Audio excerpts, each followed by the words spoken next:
Well, Rand wants your hand because Kentucky Senator Rand Paul is leading a charge, urging millions of Americans to join him in a lawsuit against no less than the Obama administration over all of these NSA leaks. And today he is taking his case here and only here.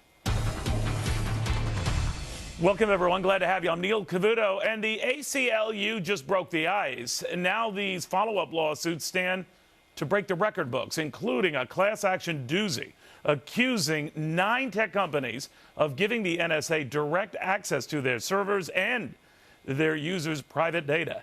To Fox Business Network's Rich Edson on the growing and expanding legal fallout. Rich. Neil, a pair of lawsuits asking for more than $20 billion in damages, naming major tech companies like Google, Facebook, Verizon, and others, along with the Attorney General, the Director of the National Security Agency, and President Barack Obama. Larry Klayman, the founder of Judicial Watch, part of the suit here of the government's tracking of phone records and the NSA's PRISM program, the reported gathering of information directly from Internet servers. The lawsuit says such broad and intrusive PRISM collections directly violate the U.S. Constitution and also federal laws, including but not limited to the outrageous breach of privacy, freedom of speech, freedom of association, and the due process rights of American citizens. And one privacy analyst says the revelation of these programs could lead to even more lawsuits. But if I am the target of a wiretap and that can be established and something happened to me, I think the law should be that we can sue. We're going to have plaintiffs trying those theories, and we'll see if the courts are a little more open to it now that they see the scope of the surveillance. This all started when Edward Snowden, the former federal security contractor in Hawaii, leaked details of these programs to The Guardian and Washington Post. Now another newspaper says it's spoken with Snowden, the South China Morning Post. Snowden tells the paper he's in Hong Kong and says, "My intention is to ask the courts and people of Hong Kong to decide my fate." He goes on to say he would rather fight the United States government in the courts there because he has faith in Hong Kong's rule of law. Neil? Rich Edson, thank you very much. Now to Kentucky Republican Senator Rand Paul preparing a legal case himself, and this one could be big, very, very big. The senator joins me now. Senator, what are you up to here? Well, you know, we're asking people who've been affected by this spying if they want to sue the government and say, you know what, this is unconstitutional. And since everyone's phone records were spied upon, I would guess that that includes millions and millions of people. We know Verizon was included, but there's also evidence that AT&T was complicit as well. So what we're saying is that the government has no right through a single warrant to search everyone's records. The government does have a right under the Fourth Amendment. If you are accused of a crime and there's probable cause, they can go after you. And if your phone records lead to other people, they can get warrants to go after them. That's good police work. But looking at everybody's phone's records, I think really goes against what we stand for as a free people. What if they're not looking at the records? They argue, as the NSA chief was saying, just collecting the material. No one's done anything with it yet. You say the danger alone that they could and would is enough. Well, I guess my problem is they say just trust us, but you know, since the IRS is targeting different individuals, I have lost my degree of trust with them. I also am losing some trust since the intelligence director came before a Senate committee in March of this year and basically lied to us. He said they weren't collecting any of the data, and it turns out not only are they collecting it, they're collecting all collected. There is a danger that phone calls could ultimately be used through this type of collection to track your movements, because basically your cell phone is nothing more than a GPS transponder as well.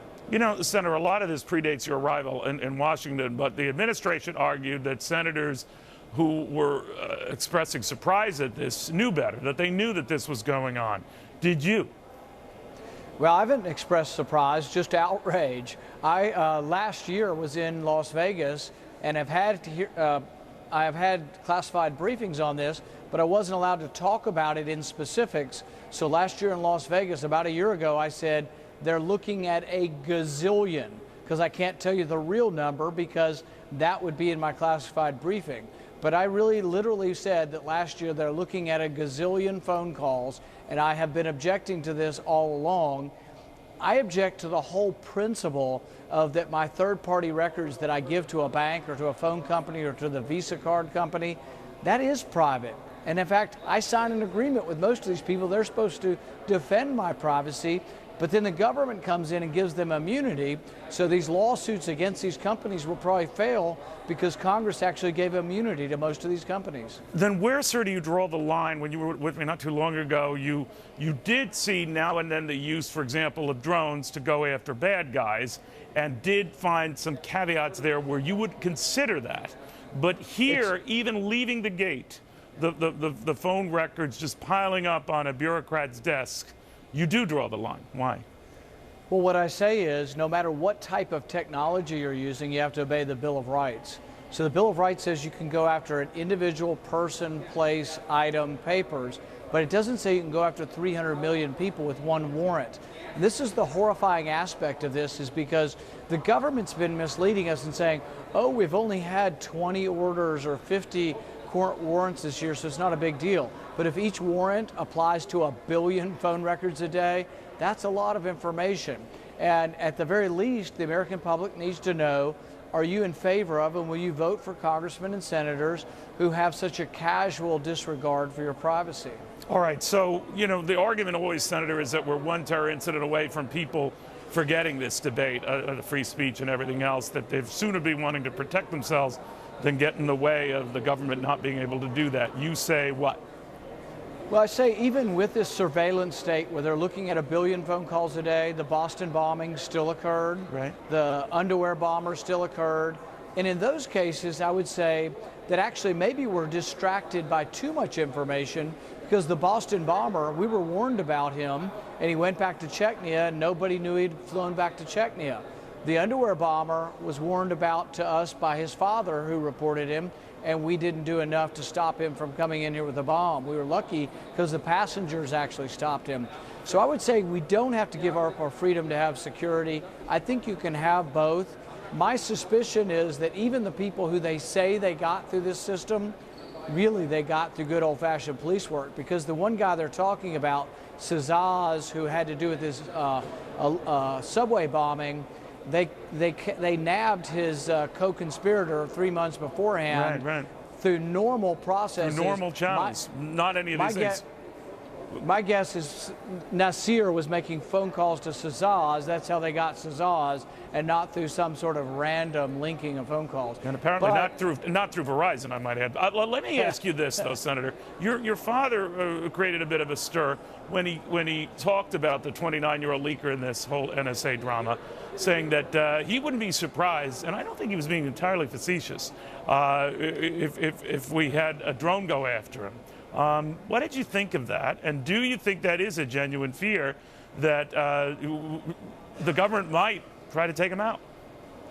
You know, I think that would not be something that I would think would happen. I think that there's a chance they could extradite him, and I think there's a chance they may well have already started proceedings to try to bring him home. But if we couldn't extradite him, would there be justification in trying to kill him? No, and I think if anything like that happened, obviously there'd be hue and cry from top to bottom throughout our country. I don't see them doing that, but there was a story online where people were overheard in an airport saying they ought to make him disappear. That sounds like gossip. Well, do you think this guy is, how do you look at this guy? As a hero, as a villain? Where do you stand? Well, I would say that when people commit civil disobedience, they're doing something a lot of times because they think no one's listening, they're at wit's end, and he felt like basically the director of intelligence had lied. So really you have two individuals that history will judge. One, an intelligence director who blatantly lied to the Senate and said he wasn't collecting any data when in fact he was collecting billions of pieces of data every day on Americans. And then another gentleman who was obligated not to leak secret documents, but felt like the country was lying to the people about a program, and he thought it was going against the grain of the Constitution, and at great peril to himself, maybe not physical, but he's gone into exile, may never be able to return without being incarcerated. You know, I think history will judge whether he's a hero or a villain. Because a lot of people say whether his intentions were heroic or not by running to Hong Kong, essentially to China, that's not heroic. You say what? You know, I think everybody will make their own judgment. I think choosing exile is hard for anyone, right. And risking imprisonment, long-term imprisonment. You know, the thing is really we should be asking the question about, is the director of intelligence a hero or a villain for lying to Congress, for hiding a massive program that is looking at every American cell phone data every day? When are you going to file this suit, Senator? We're going to have a press conference tomorrow. There'll be, I believe, 86 different groups that are involved and interested in privacy, the Bill of Rights, the Fourth Amendment. There may be several different lawsuits, but what we're asking people is if they want to be part of this lawsuit is to go to randpac.com. On that website, they can give us their permission to become part of the lawsuit. And I think if millions of people were to get interested and say, you know what, there are limits. I want them to get terrorists, I want them to get criminals, I want them to get bad guys, but I also want some semblance of privacy. If millions of people turned out and said that, I think all of a sudden we could get a change in the direction of the country. And just to be clear, because I'm no lawyer, who are you suing? It would have to be the government's position on this, trying to overturn. But would it be the White House? I understand the government's position, but would it target the White House, the president? Who? Well, it would have to be the FISA court order that gave permission to do this. So they've gone by what they think the law is. It would be us saying so it's really that the Justice Department. You're suing the Justice Department. Well, it's the constitutionality. We're suing over the constitutionality of these orders. All right. Senator, thank you very much. We'll be watching very closely. Thank you, Neil. Rand Paul. Well, it's not just the president being sued. He's got company, or should I say companies. And by the way, not just companies. Try an angry mom and dad who are suing on behalf of their son. This young man killed in Afghanistan. They're about to give this administration the business, and their lawyer is stopping by Fox Business to spell it all out on Fox Business, only Fox Business, tonight. These folks, their suit, this lawyer, one word, stunning.